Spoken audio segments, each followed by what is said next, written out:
Since 2010, Tailsun Solar has been at the front line of PV industrial chain extension.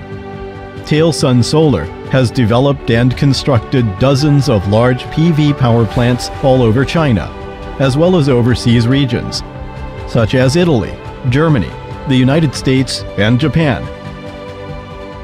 As of the end of 2018, Tailsun Solar has cumulatively invested and constructed more than 67 gigawatt PV power plants, listed as one of the largest PV project investors and constructors in China. Tailsun Solar has established a new multi-win model by integrating eco-agriculture, fishery, and PV complementation, science and technology demonstration, and comprehensive utilization of energy resources. Today, we stand on the cusp of a revolution that will change the way the world generates electricity. And at Tailsun Solar, we are working hard to introduce tomorrow's technology to the world today.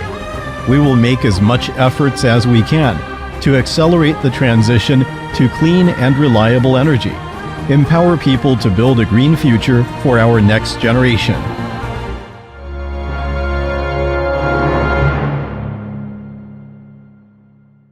Bueno, muy buenos días a todos en los diferentes usos horarios en lo que esté cada uno. Me llamo David Rullet, me ha encargado Energy Year, a la que agradezco la oportunidad, moderar este panel, que ya les comento a todos que va a ser el mejor panel de todo el evento. Por lo tanto, sin ningún problema,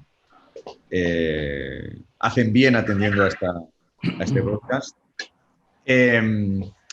En el panel, digamos, la temática genérica va a ser la competitividad de proyectos renovables, en particular solares en Chile, ver un poquito cómo estamos y cuál va a ser las perspectivas a corto por parte de gente muy experta y profesionales muy expertos en el sector y en especial en la región. Lamentablemente Marta Alonso ha excusado su presencia por coincidirle un tema urgentísimo y que requería su presencia esta misma mañana. Aún así, seguirá siendo el mejor panel del evento. Voy a hacer una pequeña presentación de cada una de las personas que esta mañana pues, compartirá sus experiencias, conocimientos y opiniones con todos. Por una parte está Jaime Solaún. Jaime Solaún es el director del desarrollo de negocio en América de SolarPack. Iván Reyes es digamos, el utility manager de la empresa de paneles solares LONGi en Latinoamérica. Javier Pérez es el director gerente, el managing director de Axial. Y Hernán Echen es el director y responsable de BLC para proyectos de operación. Ya digo, excusado su presencia, Marta. Yo me llamo David Rullet, soy el director de Energías del Plata, que es una empresa de consultoría e ingeniería que opera en Cono Sur, con oficinas en Chile y en Argentina. Y, pues sin más preámbulos, después de esta pequeña presentación, si alguien quiere comentar alguna cosita, pues que lo haga sin problemas. Empezamos con el panel, ¿no? Empezamos con el panel con Jaime Solaún. Un poquito la idea sería, en este marco actual, como desarrolladores, como IPPs, como generadores de proyecto, desde las primeras fases en adelante, ¿cómo estáis viendo las novedades tecnológicas en el desarrollo de proyectos? Chile ha sido siempre como muy pionero en muchas cosas. Ha habido determinadas tecnologías que las hemos empezado a ver en Chile antes que en otros sitios, o incluso con más fuerza en Chile que en otros sitios. ¿Cómo veis vosotros las últimas novedades tecnológicas para desarrollar proyectos competitivos? Modificación de características técnicas, almacenamiento. ¿Cómo estáis viendo todo esto en Chile y en general? Vale, bueno, muchas gracias David y muchas gracias a Energy por la invitación a hablar en este panel. Quisiera hacer brevemente una pequeña introducción de la compañía que yo creo que teniendo en cuenta los años que llevamos aquí en el mercado chileno, pues puede explicar un poco cómo vemos el mercado a futuro, ¿no? Entonces, bueno, SolarPack es una compañía de origen español que se funda en España en 2005 al calor del boom renovable que había ya entonces, con un foco claro, un foco en el desarrollo, financiación, construcción y operación de plantas solares fotovoltaicas, ¿no? Viendo un poco el declive que comenzó a tener en 2007, 2008 el mercado español, pues la compañía decidió dar el salto internacional y el país en el que nos fijamos fue Chile, ¿no? Y entonces, en 2008, cuando incorporamos la compañía en Chile, pues comenzamos con el desarrollo de proyectos hasta que en 2012 pusimos en operación la primera planta solar. Utility Scale de Chile. Hicimos también la primera RCA, tuvimos la primera RCA en Chile, primer proyecto solar de gran escala. Entonces eso, claro, era un proyecto de 1,1 megas. Estamos hablando de 2012. Hoy en 2020 hemos puesto en marcha una planta de 123 megavatios peak, ¿no? Entonces, bueno, se ve que en ese lag de 8 años, pues todo lo que ha evolucionado la tecnología, ¿no? En 2012 una planta de 1,1 megas no era una planta pequeña. Hoy vemos una planta de 1,1 megas y pues creemos que es una planta enana, ¿no? Que prácticamente la puedes instalar en un techo, ¿no? Entonces, bueno, ha habido una evolución rapidísima de la tecnología, ¿no? Y lo que anticipamos es que la tecnología seguirá evolucionando. Desde 2005 hasta hoy, más o menos, el coste de instalación se ha reducido en 15 veces, ¿no? Que es una barbaridad, ¿no? Entonces, claro, nosotros como desarrolladores y como IPPs, pues tenemos que estar en el día a día de todo ese desarrollo tecnológico, pues para poder seguir ganando contratos y construir plantas, ¿no? Entonces, una reflexión, ¿no? que yo creo que es interesante. Si analizamos hoy el LCOE y lo desglosamos, ¿no? en los diferentes componentes de lo que al final es la rentabilidad de un proyecto y lo comparamos con el LCOE que teníamos en 2008 o en 2012 cuando construimos esta planta de 1,1 megas, los pesos de cada uno de los componentes han variado muchísimo, ¿no? Y hacia dónde han derivado, ¿no? Pues a que realmente hay costes, como pueden ser los OPEX, que realmente tienen hoy un protagonismo mucho mayor que lo que tenían entonces, ¿no? Porque la reducción de costes principalmente ha sido en la parte del CAPEX, también obviamente en los OPEX, pero no al mismo nivel, ¿no? Con lo cual, si viéramos el split del LCOE en 2012 de lo que representaba la operación y mantenimiento o el coste de los terrenos, hoy tiene un peso que es muchísimo mayor, ¿no? Hoy cerrar un contrato de terrenos barato tiene mucho más sentido que hacerlo hace varios años, ¿no? Entonces, al final nosotros en la evolución tecnológica como compradores de tecnología, pues nos podemos fijar más o menos en a quién compramos la tecnología, a quién compramos los módulos, si esos módulos son bifaciales o no, dónde va a estar cuando querramos poner la orden de compra de los módulos, dónde estará el tamaño de los módulos, cuál será el precio, ¿no? Entonces, de alguna manera, como compradores, creo que la optimización que tenemos que hacer de los proyectos viene dada sobre todo en esas otras variables en las que tenemos muchísimo más control, ¿no? La operación y mantenimiento. Creo que ahora hay un mundo enorme de soluciones de limpieza de módulos, ¿no? Que al final lo que hacen es reducir o tener la capacidad de tener una estructura de personal más ligera en la operación y mantenimiento. Drones, que de alguna manera lo que te permiten es pues llevar a cabo una monitorización de la planta en altura que de alguna manera define dónde tienes que llevar a cabo tu operación y mantenimiento o qué acciones de mejora tienes que llevar a cabo, ¿no? Y luego, por otro lado, el Big Data. O sea, el Big Data, vemos que las plantas pueden recoger infinitas señales, ¿no? Aprovechar esas señales pues, para también optimizar la operación y mantenimiento y, sobre todo, para utilizarlas como información para optimizar la generación de las plantas que tenemos en operación, pero sobre todo para el futuro, ¿no? Sabemos hoy diseñar mejor plantas que ayer, pues por la información que tenemos, ¿no? O sea, yo creo que es una reflexión sin ir a detalle a las innovaciones tecnológicas, pero un poco dónde creo que ahora hay que tener el foco, por lo menos dónde tenemos nosotros el foco en nuestras plantas, ¿no? Y obviamente, por último, ¿no? Almacenamiento. Todos conocemos cuál es el hándicap de la energía solar, nosotros somos solares y claro, tenemos que explorar las posibilidades de entregar energía por la noche, ¿no? La CSP la tiene con las sales, nosotros la estamos buscando por la vía del storage, ¿no? Y también estamos viendo una evolución de los costes de instalación brutal, ¿no? Y creo que hoy hay plantas ya que son reales, que de alguna manera verifican que es una tecnología que funciona. Es una tecnología muy antigua. Lo que pasa es que no se aplica en plantas, pues nunca se ha aplicado, ¿no? Hasta ahora.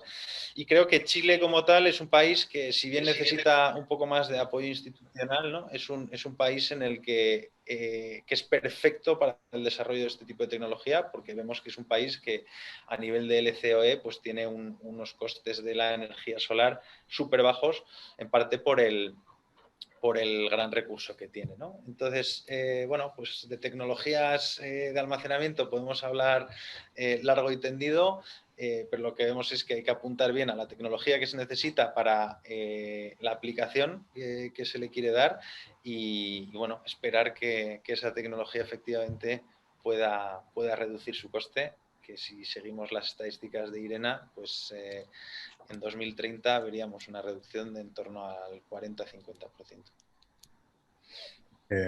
Yo creo que todos compartimos esa visión. Cuando comentabas el histórico, y aún recuerdo cuando en 2009 nadie se creía que podías hacer una planta a $120 en Perú, porque los precios que habían de referencia eran 500, y sobre el cost of energy, y ahí daremos entrada a Iván. Yo recuerdo mi primera planta solar en construcción, que fue en el año 2004, donde se instalaron paneles de isofotón de 165 vatios. Isofotón ya nos dejó, lamentablemente, ¿no? Y se instalaron, y en aquel momento instalar 443 kilovatios, que fue lo que se instaló en Barcelona, era la planta más grande del mundo. Aquella semana, ¿no? Luego ponías 10 kilovatios más y te ganaba otro, ¿no? Claro. Pero sí que es cierto que hemos tenido esa diferencia. Entonces, de ese escenario, ¿no?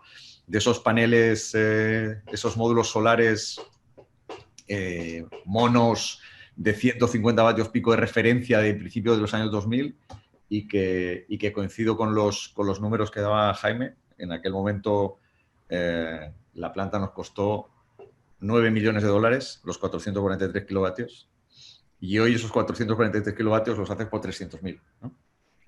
Entonces, ahí van, en este cambio que ha habido tecnológico, ¿cómo ves, digamos, el recorrido que puede tener la situación en la que nos encontramos tecnológicamente hoy? ¿Qué recorrido crees que puede tener en los próximos años? Y coméntanos un poquito también las novedades y vuestra visión en lo que serían, pues, lo que hoy se lleva, ¿no? El bifacial, la media celda, el panel por encima de 500 vatios. ¿Cómo ves ese escenario tecnológico y cómo prevés que puede ir ese escenario tecnológico? Claro, no, pues de antemano muchas gracias ahí por la invitación y un saludo a todos los panelistas y a los invitados. Pues sí, realmente un tema muy interesante, ¿no? Yo creo que, pues, sobre todo en estos últimos 2 años, ¿no? Hemos visto un avance tecnológico, ¿no? Un cambio de potencias realmente impredecible, ¿no? Pues yo recuerdo apenas hace un año, ¿no? Entrábamos con módulos de 4ª generación, ¿no? Cuando, si recordamos, que por mucho tiempo, digamos, la tecnología policristalina, se mantuvo en la industria por pues más de 15 años, ¿no? Quizás veíamos ahí eficiencias que sí que empezaban a aumentar, pero realmente era gradual, ¿no? Y yo creo que también aquí, pues, un atributo importante para nuestra empresa, para Longi, el realmente creer que la tecnología monocristalina podía tener un cambio disruptivo en la industria, el buscar más eficiencia y bueno, al implementar esta capacidad tan grande en temas de producción, sobre todo en el tema de los wafers monocristalinos, y poder abaratar hasta a costos que pues logramos saber, ¿verdad? A principios de este año hasta menos de 20 centavos por watt, ¿no? En términos de módulos, pues obviamente es un cambio que beneficia totalmente a la industria, ¿no? Adicional a eso, obviamente todo el I más D que está detrás, no solamente digamos de nuestra empresa, sino de todos los fabricantes de la industria que están tratando de mejorar las eficiencias, aumentar las potencias. Realmente la industria se ha vuelto muy creativa, ajá, para poder pues implementar sobre todo, digamos, potencias más altas, ¿no?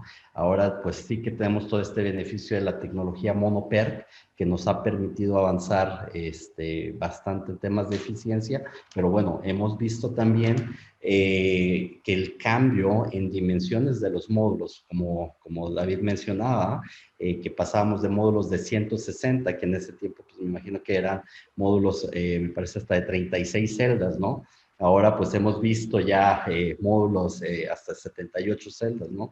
Y yo justo recuerdo también por ahí por los años de 2001 todavía, donde la empresa QCell en su momento también sacó unas celdas con un wafer muy grande, ¿verdad?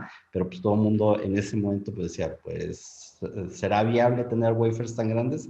Y bueno, el día de hoy pues estamos viendo ya este crecimiento en los wafers, ¿verdad? Y la fabricación de estos módulos con mayores dimensiones que realmente pues han presentado un reto importante para el resto de la industria, como son los fabricantes de estructuras, seguidores, y bueno, ahora mismo vemos también el reto, ¿no? Con los fabricantes de inversores, el tomar corrientes más altas, y bueno, ¿qué es lo que yo encuentro tan interesante? Es de que toda la industria pues se ha adaptado, ¿no? Se ha adaptado, hemos sido creativos para tratar de acomodar estas mejoras sobre todo en los módulos, ¿verdad? Cómo montarlos, cómo aceptar las corrientes y al final de cuentas cómo hacer más eficiente las plantas, ¿no? Y como mencionaba Jaime, ¿no? O sea, bajar ese LCOE, ¿verdad? Ese costo nivelado de energía, que ahora vemos ese número que realmente es el número que interesa, pues algo muy, muy atractivo, ¿no? Por otro lado, también dentro de todas las innovaciones, digamos, de aumento de potencia, cada vez se están volviendo también los módulos, pues, digamos, más robustos, más sólidos, ¿no? Vemos que ya las degradaciones de los módulos, pues, cada vez van bajando, ¿no? Por ejemplo, ahora mismo vemos un módulo bifacial donde ya se puede dar una garantía hasta 30 años, casi por un 85% de su producción inicial. Entonces, esto también tiene un impacto importante, ¿no? Digamos, temas de OPEX, ¿no? Cada vez estos módulos, pues, estamos tratando de mejorarlos, ¿no? Anteriormente, pues, digamos, había problemas de P&D, ¿no? Que, bueno, ya en este momento, pues, ya es un tema que está quedando en el pasado, ya tenemos certificaciones, métodos de producción para eliminar este tipo de problemas, que obviamente también tendrían un impacto directo en el OPEX, ¿no? Entonces, el tener también un OPEX reducido y obviamente pues no tener que cambiar módulos, ¿verdad? Pues esto sí que es otro beneficio adicional para los proyectos, ¿no?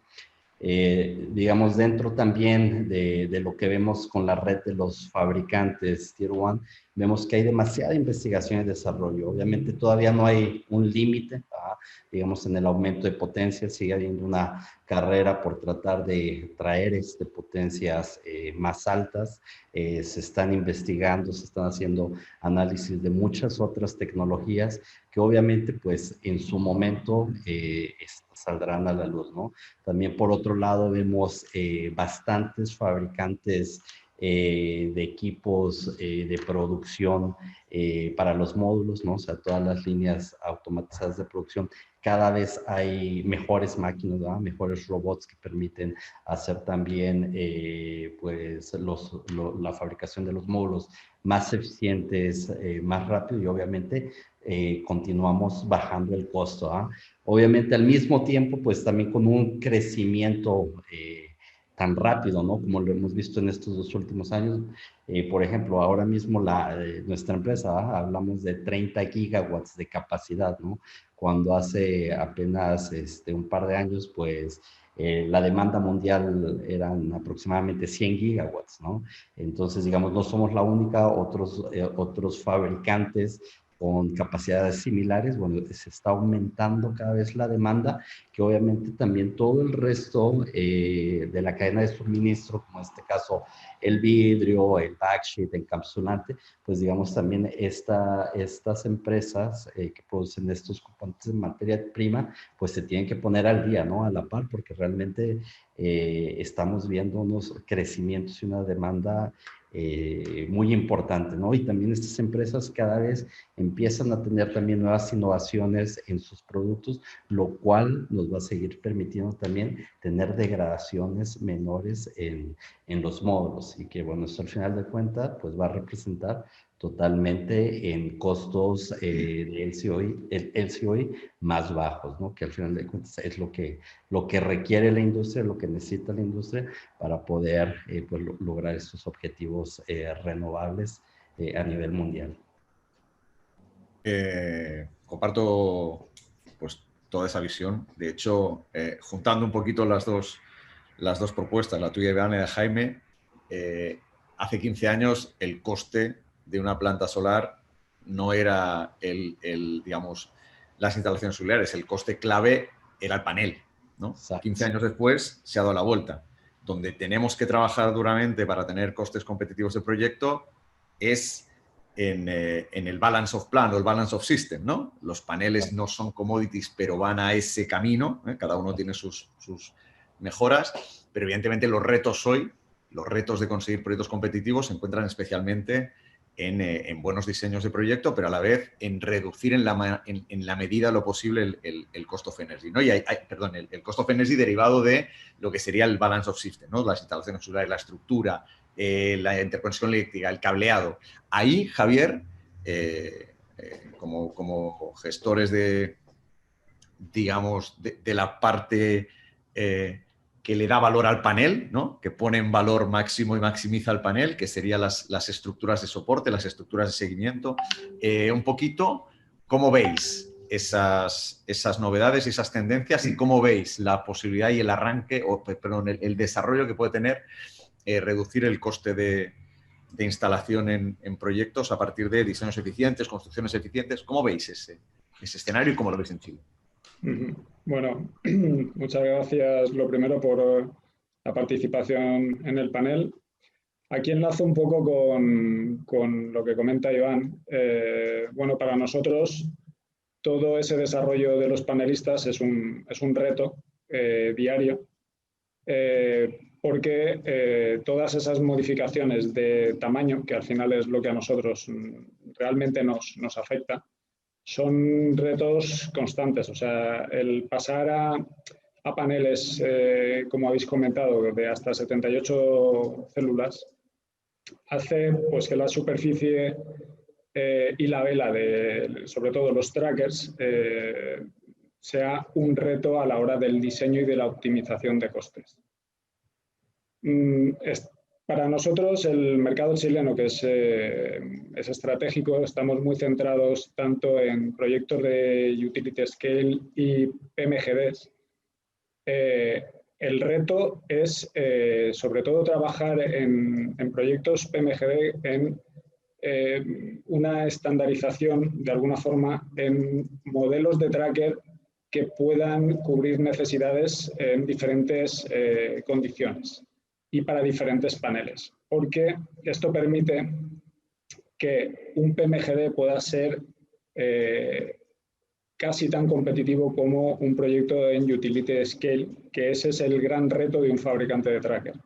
Porque creo que todos estamos de acuerdo que la producción para un proyecto de 150 megas tiene una linealidad, unas reducciones de costes en la producción, que cuando lo enfocamos a PMGDs complica en exceso, pero la parte positiva que ha tenido el mercado chileno es que la linealidad de trabajo en estos PMGDs ha permitido que se ha podido trabajar con los clientes en marcar unos estándares, unas configuraciones que son válidas para varios proyectos y poder al final trabajar con una linealidad en la producción. ¿Cuál es realmente un reto para Axial? Pues ir adaptándonos al mismo ritmo que los paneles van evolucionando, ir optimizando sobre todo los costes de fabricación, pero muy importante, y es algo en lo que nosotros, al tener siempre este componente, porque nosotros siempre acompañamos la instalación, incluso en un porcentaje muy alto, nosotros mismos hacemos la instalación de nuestros productos, tenemos ese enfoque de optimización en los procesos de instalación, que evidentemente afectan mucho en el conjunto de tracker o solución de estructura. Entonces, realmente, para nosotros se trabaja siempre en dos líneas. Hay una línea que es, pues bueno, enfrentarse a todos esos retos efectos aerodinámicos y vientos, condiciones meteorológicas adversas a la que se ve expuesto un tracker, sobre todo en configuraciones como las que habitualmente se trabajan en Chile, que son configuraciones de un TOS vertical con velas de más de 4 metros, a las cuales los efectos aerodinámicos le afectan de una forma brutal. Resolverlo de una forma sencilla, sin impactar en los costes y a la vez teniendo productos con una sencillez en la instalación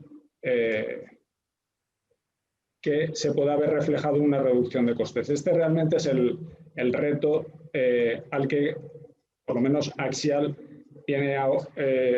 está muy centrado. O sea, esas dos líneas en la reducción de costes, no solo en el producto, sino también, dijéramos, en el llave en mano del tracker. Evidentemente, sí que se oye, ¿no? Cuando estás en el sector, la planta barata es la que se hace la inca más rápido, ¿no? Y que de alguna forma la planta barata y el coste operativo es aquel que conjuga mejor estructura mecánica y obra civil, ¿no? Que sería el elemento clave, ¿no? En esa dinámica, Hernán, de poner en valor proyectos, de maximizar proyectos, ¿cómo veis vosotros el rol que tiene la gestión de la operación? Es decir, ¿cómo veis vosotros que poner en valor un proyecto, a veces una muy buena instalación diseñada, una muy buena instalación montada, qué efecto tiene la correcta monitorización, el correcto despacho, la introducción de controladores que permitan el control de gestión de tensión y frecuencia de forma eficiente y que de alguna forma se maximice esa operación de la planta con respecto al gestor? ¿Qué rol le otorgáis, ya no solo en Chile, sino a nivel general? En Chile igual incluso más, ¿no? Porque al trabajar por nodo tiene una necesidad particular de conocer bien cómo funciona el despacho de la red. Pero ¿qué rol le otorgáis hoy y en el futuro inmediato a pensar la planta para la operación y en realizar una buena gestión de una planta? Bueno, a ver, David, permíteme ir un poquito para atrás y comentarles cuál es nuestra visión de un proyecto solar para después hilvanar y poder entender nuestros objetivos y responder a tu pregunta, ¿no? Efectivamente coincidimos con las otras personas del panel la importancia de la disminución impresionante de los costos de CAPEX de un parque solar, ¿sí? Y consideramos vemos que las inversiones en I+D para seguir disminuyendo el costo de los equipos principales por parte de los tecnólogos va a continuar. Creemos que adoptar un enfoque integrador que pueda sumar el CAPEX y el OPEX, como es la figura del COE, es muy importante porque desde nuestro punto de vista los dos enfoques están totalmente integrados, CAPEX-OPEX, y nuestra visión es poder colaborar con nuestros productos y nuestras soluciones en la disminución precisamente de la operación, el despacho y facilitar el mantenimiento, ¿sí?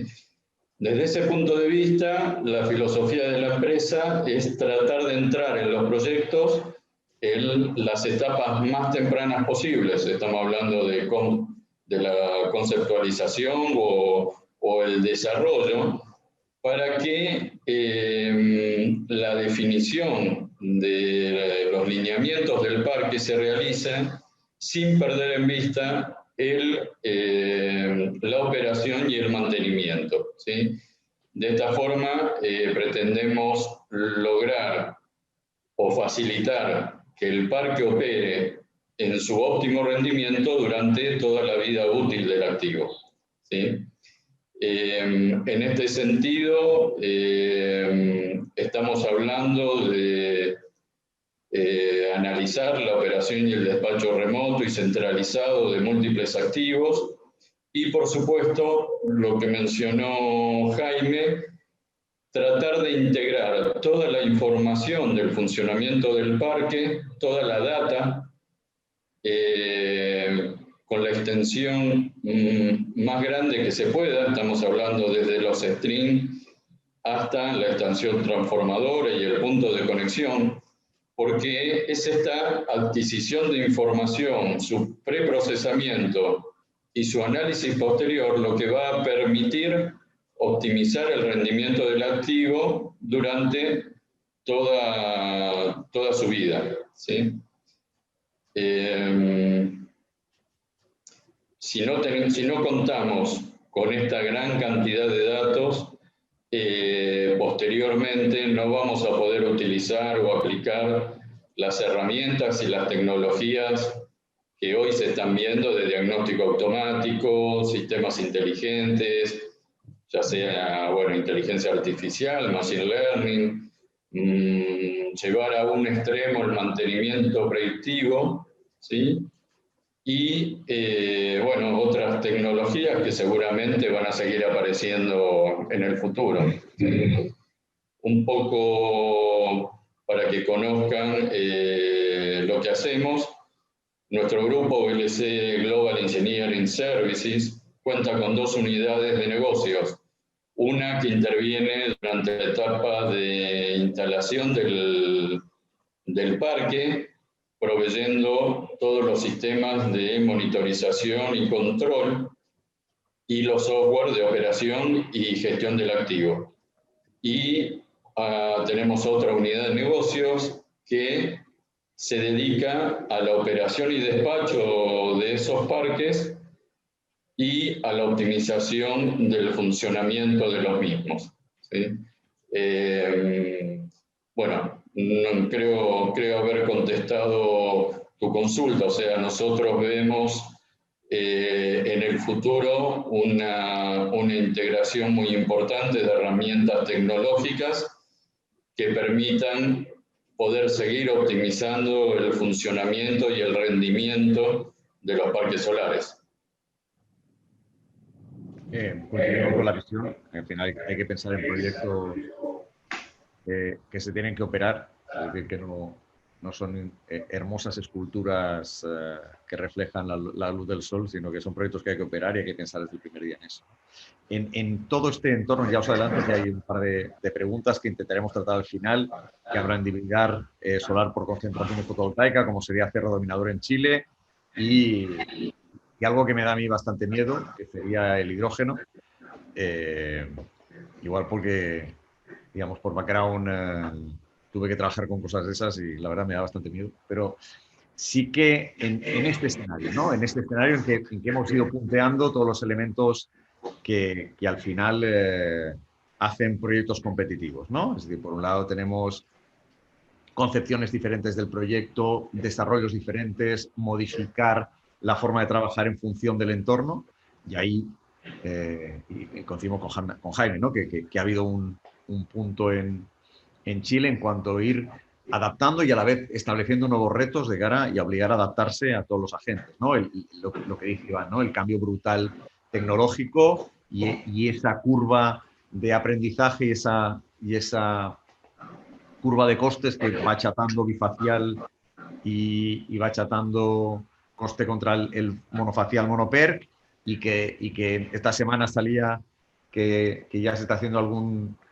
algún coste competitivo en perovskita con eficiencias del 18-20%, ¿no? Que de alguna forma podría ya entrar en cuota, ¿no? La competitividad que tienen los proyectos derivada de la buena concepción tanto en operación, pero sobre todo la buena concepción en cuanto al coste operativo, ¿no? En hacer proyectos pequeños competitivos, como nos comentaba Javier, y ahí el PMGD es un reto constante en cuanto a hacer instalaciones que pierden la economía de alcance, que pierden la economía a escala y se avanza, ¿no? En este escenario, ¿cómo veis? Y digamos, si parece mantenernos en el mismo orden, ¿cómo veis el estado actual de los proyectos en Chile y las perspectivas con este escenario actual que nos ha tocado vivir a todos? Es decir, ya no es que le pase a Chile o le pase a otro país, sino que nos pasa a todos, que es el escenario, digamos, post-pandemia.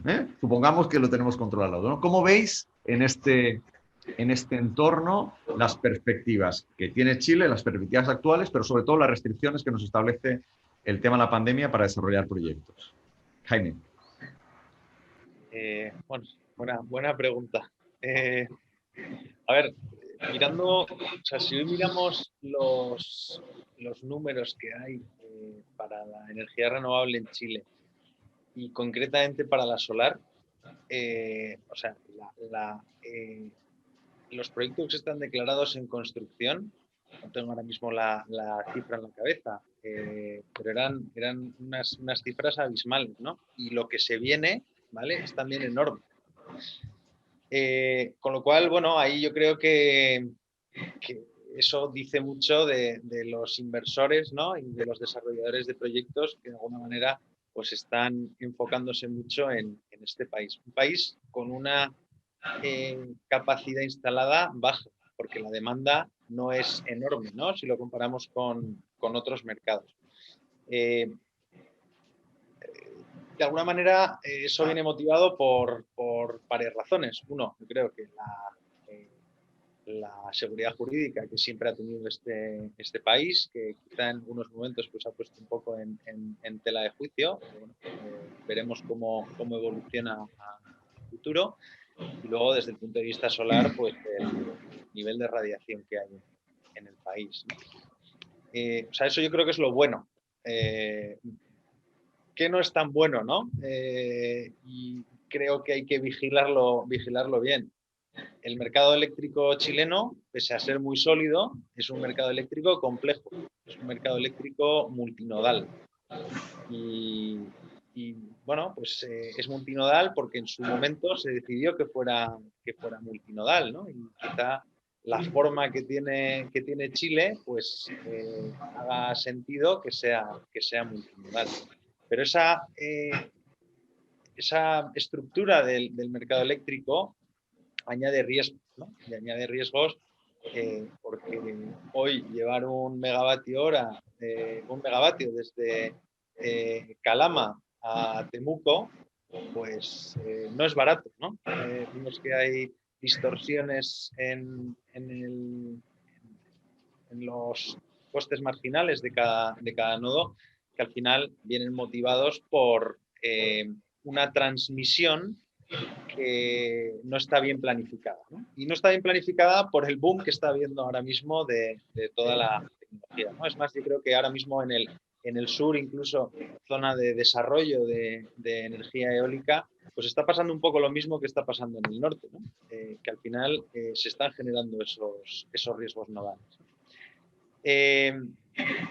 Entonces, de alguna manera, proyectos que evitan esa exposición al riesgo nodal, ¿no? Pues por un lado los PMGDs, hay ahora mismo un cambio regulatorio que si bien está haciendo que se esté instalando mucho ahora y se vaya a instalar mucho en el corto plazo para poder acogerse al escenario antiguo ahora de remuneración de precios.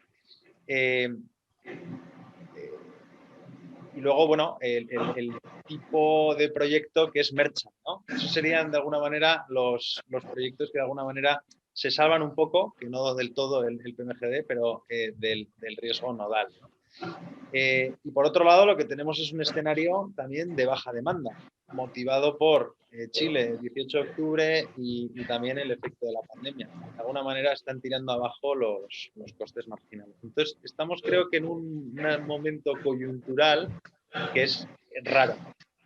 Y es raro y eso pues, creo que tiene un efecto en las inversiones o las inversiones que se van a realizar en el medio plazo, o decisiones de inversión que se van a tomar en el medio plazo, o pueden ser licitaciones de distribuidoras, ¿vale?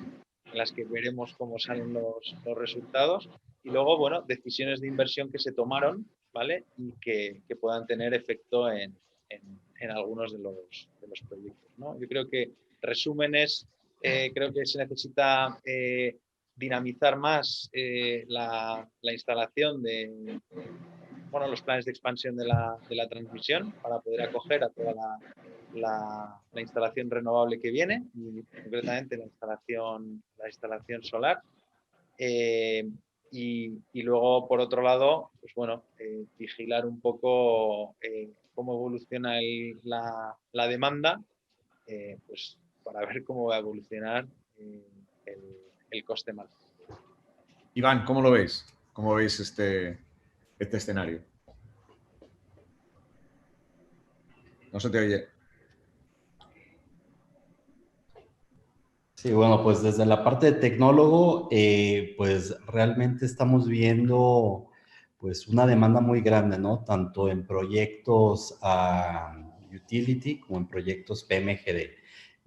Por ahí, digamos, los pipelines que muestran algunos de los desarrolladores y utilities, o sea, es muy interesante, al menos desde esta perspectiva. Obviamente el mercado chileno, como menciona Jaime, pues un mercado realmente estable, pero al mismo tiempo con varias variantes, ¿no? Pero realmente nosotros sí vemos bastante demanda, digamos, fuera de Brasil. Podemos decir que Chile ahora mismo es el país que más demanda está teniendo y con un pipeline muy interesante para los próximos años. Javier. Bueno, yo, siguiendo un poco el guión de preguntas, te comento un poco sobre el presente y el futuro de Axiar en Chile. El presente, nosotros ahora mismo se está conviviendo con la pandemia, lo comentaba antes con los colegas del panel, que se está viviendo ahora mismo la pandemia con una normalidad que resulta bastante impactante cuando ya hemos llegado hasta normalizar los procesos de trabajo con todas las precauciones, con todas las medidas, con todas las previsiones que hay que tener para que los proyectos sigan y al final se ejecuten. No es fácil, ha sido duro el adaptarse a que de repente grupos de trabajo tengan que quedarse aislados por algún contagio. Entonces, el presente ha sido difícil, pero se ha hecho un trabajo muy fuerte, por lo menos desde la parte de Axial, en adaptarse a esta nueva situación, hasta el punto de que ya, no solo en Chile, sino en todo el mundo, que en todos los sitios donde tenemos ahora mismo proyectos, se trabaja con bastante normalidad. No vemos que el reto de superar la pandemia pueda afectar a una ralentización de los proyectos, porque creo que se ha llegado ya a normalizar con nuestros clientes, con nuestras contratas, en un método y unas formas de trabajo que permiten perfectamente continuar con el mismo ritmo que llevamos. Ahora mismo tenemos más de 300 megas activos entre proyectos en Utility Scale y PMGDs, y evidentemente en los momentos críticos ha habido problemas, pero ya están todos trabajando en línea y queremos continuar así. De cara al futuro, tenemos grandes expectativas por parte de nuestros clientes con la subasta. Por lo cual creemos que a futuro, sumando, como ha comentado Jaime, esta aceleración que va a haber durante estos 18 meses en proyectos PMGD, para nosotros, y la previsión de Axial es incluso incrementar más todavía nuestra estructura allí en Chile. O sea, incrementar las inversiones, tanto a nivel de personal propio para atender con esa rapidez que necesitan los proyectos PMGD, como centros logísticos donde almacenar, estocar, para atender rápidamente, y todas las alianzas de componente local que estamos haciendo con subcontratas, con algunas empresas de transformación. Vemos un futuro bastante prometedor como fabricantes de tracker allí, aparte de que, estamos contentos de la introducción que estamos teniendo a nivel comercial. ¿Cómo lo ves esto, Hernán?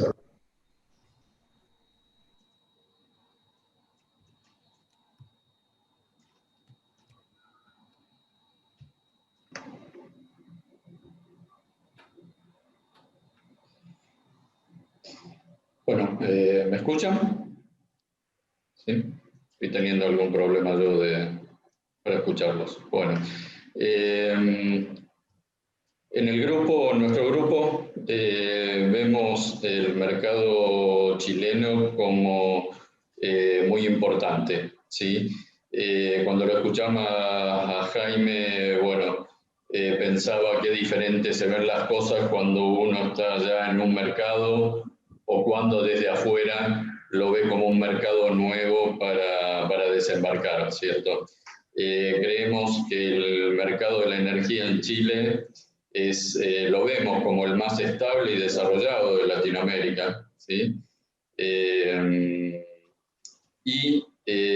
Como resultado de la estabilidad política, en política energética, ¿sí? Y el mantener los objetivos de largo plazo, vemos una gran cantidad de proyectos, tanto PMGD como Utility Scale, ¿sí?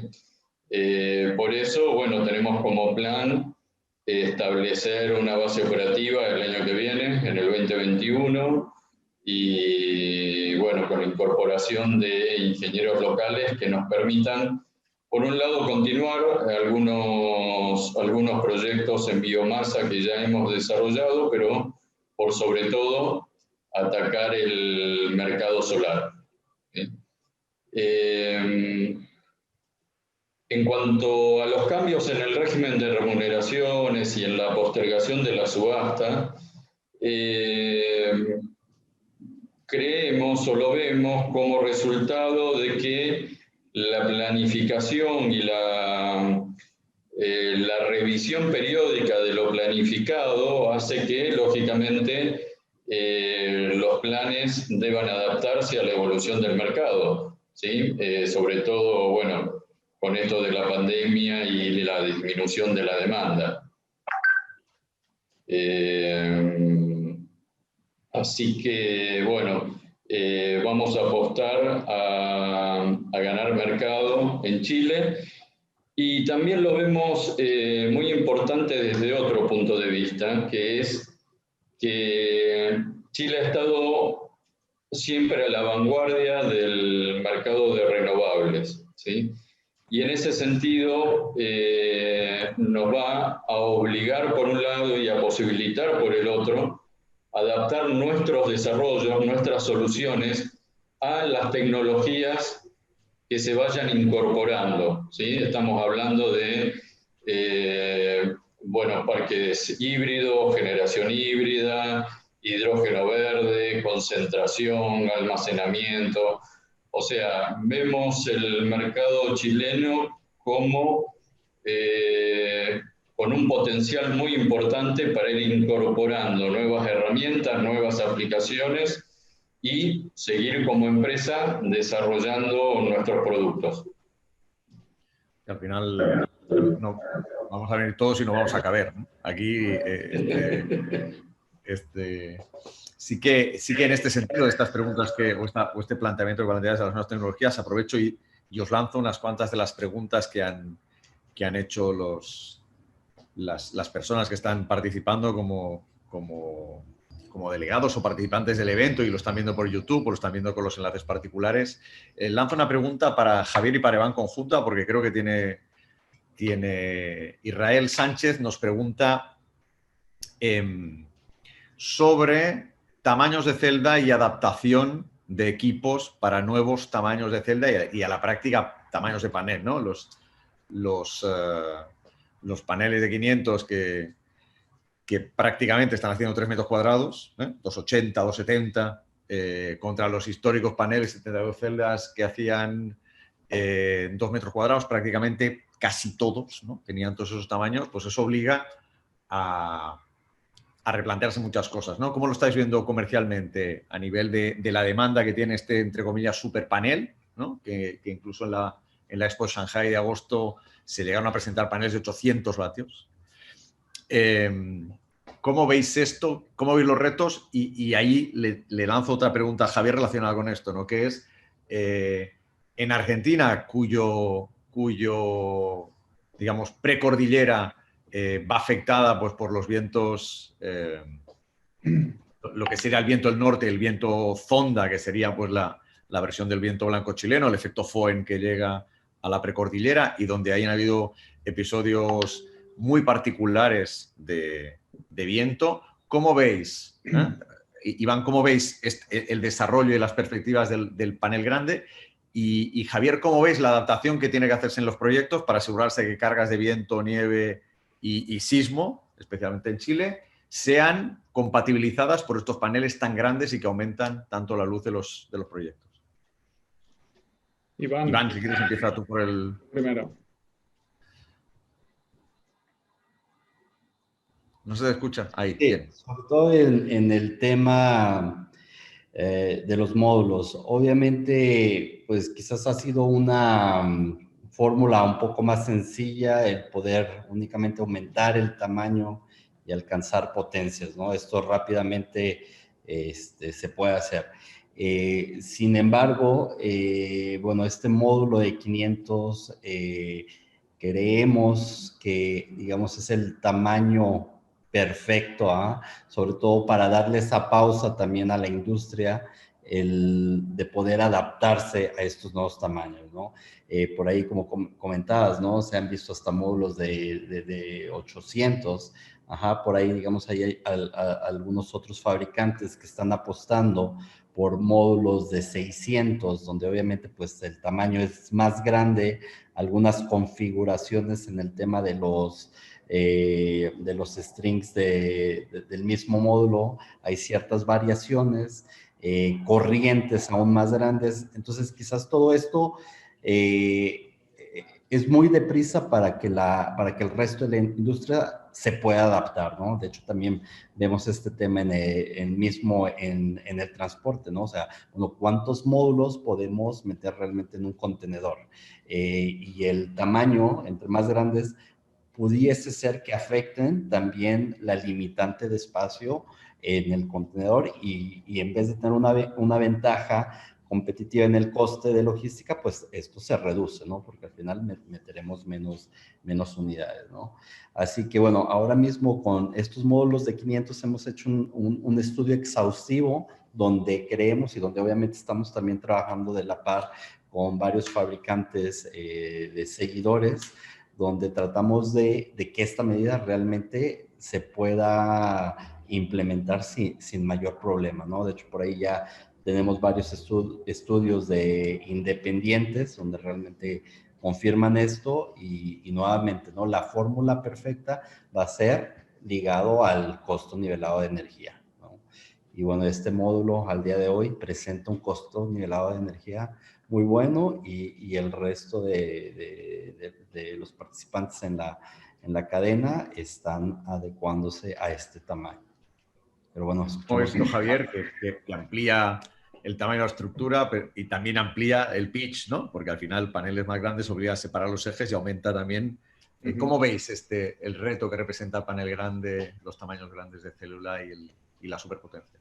Bueno, pues a mí sinceramente me encanta. ¿Por qué me encanta? Porque aparte de que soy desde toda mi vida un friki de la ingeniería, hace ya casi 2 años que Axial instaló el primer proyecto con sistema de bloqueo controlado. Ya en su momento, cuando empezamos a ver y a estudiar a fondo todos los efectos dinámicos que tiene el viento, y sobre todo en trackers con 2 strings, 3 strings, y estábamos hablando de los paneles de hace 2 años. Ya fue un reto a nivel de nuestro departamento de I+D el conseguir establecer un tracker seguro, tracker que frente a cualquier adversidad pues trabaje casi como una estructura fija. Entonces, ya tenemos estudiados mecánicamente estos módulos, evidentemente, porque sabemos que es a lo que nos vamos a enfrentar en muy poco tiempo. Estamos capacitados ya para ofrecer esa solución, porque el bloqueo que ya en su momento presentamos y que ya se presentó también en Intersolar el año pasado, que ya llevamos instalado casi en todos nuestros proyectos desde 2018, permite trabajar con estos paneles, como has dicho, de 3 metros cuadrados y contrarrestar todos esos efectos aerodinámicos simplemente porque o sea, al final el gran problema de los trackers es que tienen una unidad de giro central y una luz muy larga que para optimizar los costes al final que impacta lo que sería el motor y las unidades de control electrónico, tienes que diluirlo en la mayor cantidad de paneles posible. Este es el reto, que al final una estructura sencilla con un torque tube sin más es inviable bajo nuestro punto de vista sin un bloqueo en el extremo que controle esa rigidez torsional. Entonces, para nosotros estos paneles son un reto, pero un reto que ya tenemos solucionado. Es un reto al que nuestra ingeniería de I+D ya empezó a trabajar hace tiempo y que lo único que hemos tenido que ir haciendo es ir adaptando, ir buscando, como os comentaba en la primera parte de la entrevista, en optimizar esas partes mecánicas que hay que dimensionar y adaptar a estas nuevas longitudes y a estos efectos con ese pitch, pues llevarlo a la optimización máxima en costes, y eso requiere de un trabajo de ingeniería con una inversión en I+D brutal, porque esto hay que acompañarlo de los correspondientes túneles de viento dinámicos, pero que al final te dan esa tranquilidad de que al cliente le estás poniendo un seguidor seguro y preparado pues, para todos esos efectos dinámicos que comentabas que, como en Argentina y en otros países donde hemos instalado, aparecen, que son muy caprichosos y que muchas veces no vienen reflejados en ningún tipo de informe. Porque a diferencia de un proyecto eólico en el cual 2 años antes o 3 años antes se instala una estación meteorológica para analizar el viento, en los proyectos fotovoltaicos con seguimiento solar hay una gran incertidumbre en lo que va a ocurrir. Se sabe, se tiene registros más o menos, pero no puedes quedarte ahí. Tienes que tener un sistema que te dé más seguridad, porque realmente el entorno mismo puede derivar que un viento sea muchísimo más peligroso, aunque tenga una velocidad no tan superior como en otro.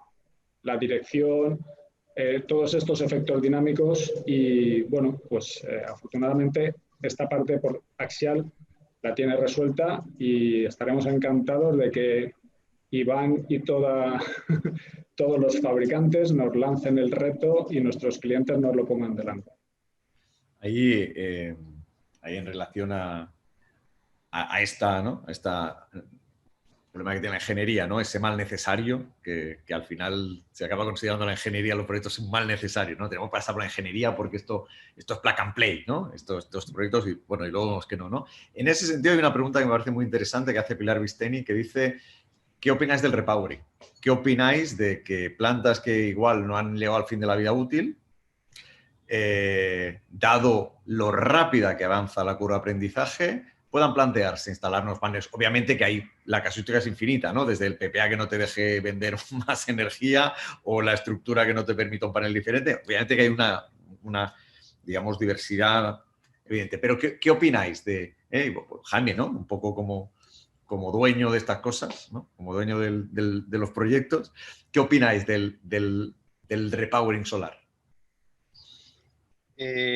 Bueno, pues al final yo creo que vivimos en un mundo que es puramente financiero, ¿no? Y aquí lo que manda es el descuento de flujos, y si el descuento de flujos dice adelante, pues debería de ser adelante, ¿no? Obviamente, o sea, repowering, ¿para qué? ¿No?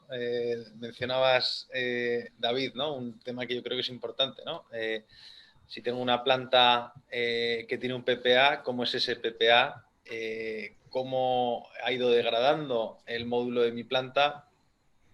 Oye, necesito un repowering, y luego mi modelo de negocio antes de partir consideraba que iba a haber un repowering. Tengo nada más que instalar una serie de módulos y las estructuras ya las tenía ahí, o realmente tengo que ampliar mi terreno para poder construir un adicional de mi planta, ¿no? Entonces, sí, o sea, yo creo que eso, el repowering está en mente de todos los gestores de planta, ¿no? Porque al final esto no es más que un NPV, ¿no? Y si el negocio lo merece, pues ¿por qué no instalarlo, ¿no?